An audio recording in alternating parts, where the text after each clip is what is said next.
Hello, it's me and Miss Jones here and welcome to this video. In today's video, I'm going to be talking all about how you can prepare for starting your PGCE. 3 years ago, I uploaded a video that was all about tips for starting your PGCE, but I thought that with 3, and it will almost be 4 years now of releasing that video, I would make a much shorter, condensed and updated video on ways that I think you can prepare really for your PGCE.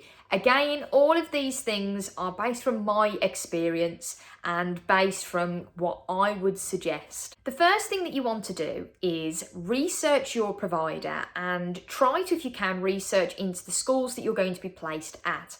Now, depending on the type of PGCE you are doing, you might know which school you're going to be based at already if you are going through more of a school direct programme, or you might not be too sure of the schools that you're going to be working alongside if you currently don't know. The benefits of researching into the provider, and this is probably something you've done before you've accepted the PGCE, is that you have a grasp towards what you will be studying and the kind of course outline for the PGCE that you are going to be completing, because every PGCE is slightly different. The obvious reasons why it's useful to research into the schools that you're going to be going at are things like transport, things like location, but actually these are some things that I think are quite useful to research into a school that I didn't consider when I was actually doing my PGCE, and that is looking at their school policies, school curriculums, and having a general wider understanding of the values and policies and principles that are taking place within that school.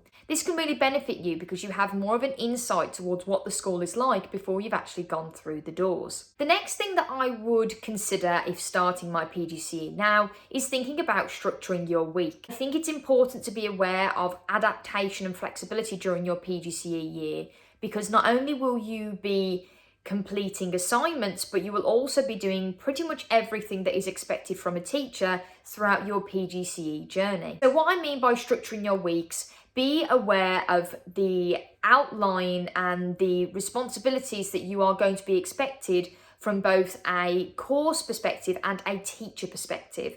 Now, when this was me, I was very much aware my Monday to Friday would be centred around my teaching and also my Saturdays. I made sure that Sundays were a day for me that I tried to do things that did not align with my PGCE year. However, everybody's slightly different and everybody's routines are different. So my advice is try to have a structure that works for you and your PGCE journey, but be mindful that you are probably going to have to be flexible and willing to adapt. One thing that I didn't do before starting my PGCE was have a research into the different type of curriculums and exam boards for my subject. Now, if you've watched my other videos, you'll be aware that I teach drama, and drama is underneath the English curriculum. And when teaching drama, there are lots of different specifications, like most secondary school subjects, that means that depending on the way that you're going to deliver your subject is going to be slightly different based upon the exam criteria. Having this knowledge will allow you, when you go into your schools, to have even just a basic understanding of the kind of elements and the weighting of certain assessment objectives that you're going to be looking at. Again, this is just a desirable thing. It's not an essential thing, but it's just something that it might help you to kind of get done sooner rather than later. You've been accepted onto a PGCE course, and every PGCE course will have a university reading list. It might be by this time that you've already been sent a recommended university reading list that you want to have a look at before you start your course. I do think it's highly beneficial, actually, and I would say somewhere between desirable and essential to get a head start on this reading list. If you're at a university provider, which you're going to be if you're completing most PGCE courses, it might be that on the campus there is a library. Now, you're at this point because you've done a degree and you will know that books at libraries, there's only so many, and it might be the case that when you want to be loaning out that book, it isn't available. Now, the universities will be very much aware of this. However, don't be afraid to get yourselves ahead of the game. It might be that your university or your subject mentor suggests books for you to purchase, and don't leave things necessarily till assignments are coming up. There is nothing wrong with lending and loaning out these books sooner rather than later. University reading lists aren't just going to help you with your assignments. These are actually really useful when it comes towards your general teaching practice and having further knowledge on perhaps the subjects that you're going to be teaching. Something that isn't always at the top of people's lists is reaching out to people on your course. Now, we are so lucky as a society that we have social media, and the power of that is that we can reach out to people if we don't know them. Reaching out to people on your course, if possible, can really help you just feel a little bit more comfortable and confident before you start your course. Important to be aware of that the people that are going to be on your course are going to have a variety of different experiences and be at a variety of different ages. And it's okay if you're somebody like me, that when you started your PGCE year, you went straight from university, straight into your PGCE year, and perhaps didn't have lots of teaching experience under your belt. You've been accepted onto your PGCE course, and that's okay. When it comes towards equipment, obviously you're going to have your basic equipment, but something to consider is your electronic device. Now, depending upon the school that you're at, you may be able to use a computer when you are delivering your lessons. It might be the case that, however, you are asked to potentially use your own device when delivering lessons. We are more in a day and age now that I think laptops are things that not necessarily people would think about having in their general household. I know myself